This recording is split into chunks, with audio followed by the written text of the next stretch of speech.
Assalamualaikum warahmatullahi wabarakatuh. Anak-anakku, siswi MTS Salafiyah, semoga kita dan juga keluarga tetap diberi kesehatan dan pembelajaran yang kita akan lakukan pada hari ini bisa berjalan dengan lancar dan diridhai oleh Allah Subhanahu wa taala.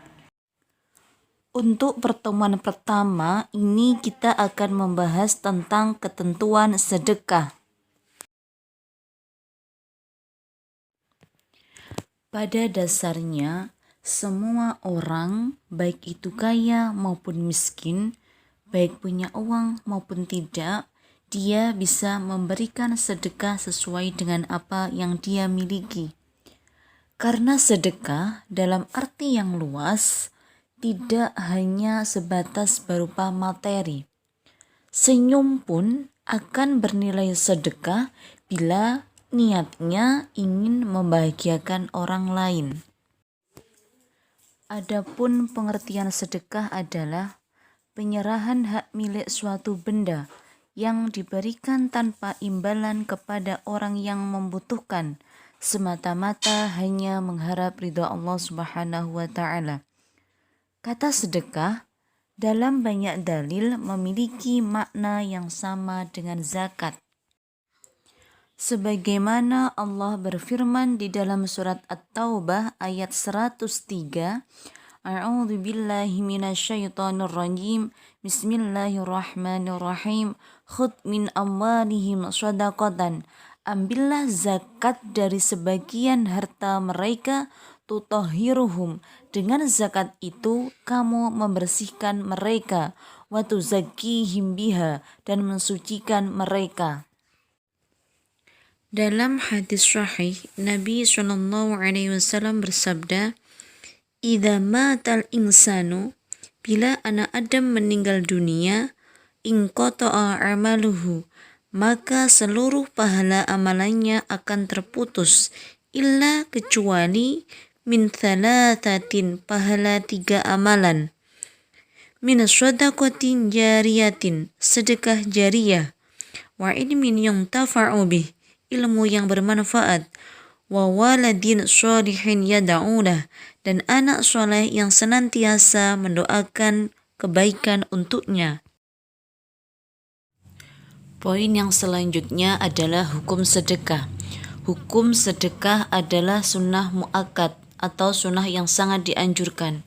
Namun begitu pada kondisi tertentu, sedekah bisa menjadi wajib.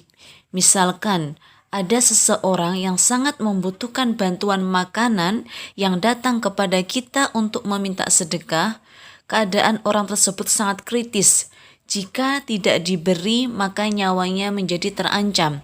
Sementara pada waktu itu kita memiliki makanan yang dibutuhkan oleh orang tersebut, sehingga kalau tidak memberinya kita menjadi berdosa. Allah berfirman di dalam surat Yusuf ayat 88, wa tasaddaqu alaina, dan bersedekahlah kepada kami, innallaha, sesungguhnya Allah, yajzi, memberikan balasan al-mutasaddiqin, kepada orang-orang yang bersedekah. Selanjutnya adalah dalil sedekah. Dasar hukum disyariatkannya sedekah yang pertama adalah yang bersumber dari Al-Quran. Allah berfirman di dalam surat Al-Baqarah ayat 177, Laisal birra, bukankah suatu kebajikan itu antuwallu wujuhakum, menghadapkan wajahmu kibalal masyriqi, ke arah timur, wal maghribi, dan ke arah barat. Walakinnal birra, akan tetapi sesungguhnya kebajikan itu adalah man amana billahi, orang yang beriman kepada Allah, wal yaumil akhiri, dan kepada hari akhir, wal malaikati, dan malaikat, wal kitabi, dan kitab, wan nabiyina, dan para nabi, wa atal mala, dan orang yang memberikan hatta ala hubbihi, yang dicintainya, dawil kurba, kepada kerabatnya, wal yatama, dan kepada anak-anak yatim, wal masakin, dan orang-orang miskin, wa ibnis sabil, dan ibnus sabil, wasailina, dan orang yang meminta-minta, wa fir riqabi, serta hamba sahaya. Ayat di atas menganjurkan bahwa agar seseorang itu mau bersedekah ketika orang tersebut masih menyukai harta. Artinya, orang tersebut masih dalam keadaan sehat. Ayat ini menunjukkan sedekah di waktu sehat itu lebih utama daripada sedekah menjelang kematian. Selanjutnya adalah dalil yang bersumber dari hadis yang terkait dengan sedekah, yaitu inna shadaqata, sesungguhnya sedekah itu la tutfi'u, dapat memadamkan ghadabar rabbi, murka Tuhan, wa tadfa'u, dan menghindarkan an mitati su'i, dari mati su'ul khotimah. Hadis riwayat Tirmidzi. Pembahasan yang selanjutnya adalah rukun sedekah. Rukun sedekah ada 4. Yang pertama adalah orang yang memberi. Kemudian yang kedua adalah orang yang diberi. Yang ketiga, ijab dan qabul. Dan rukun sedekah yang terakhir adalah barang yang diberikan. Selanjutnya adalah hilangnya pahala sedekah. Ketika kita bersedekah, kita harus niat dengan ikhlas. Jangan sampai di hati kita terbesit riya atau ingin dipuji orang lain atau ingin dianggap sebagai orang yang dermawan. Dan jangan juga menyebut-nyebut sedekah yang kita keluarkan, apalagi kita menyakiti hati si penerima.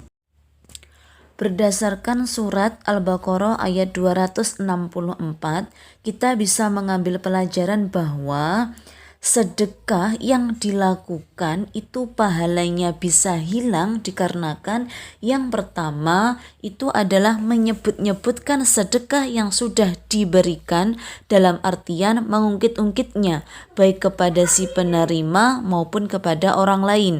Yang kedua adalah menyinggung hati si penerima sedekah. Dan yang terakhir adalah riya atau mempunyai niat ingin dipuji dan disanjung oleh orang lain.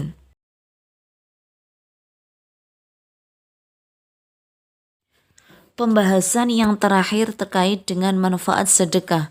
Banyak sekali hikmah atau manfaat dari amalan sedekah. Di antaranya, yang pertama, dapat membantu meringankan beban orang lain. Yang kedua, menumbuhkan rasa kasih sayang dan mempererat hubungan antar sesama.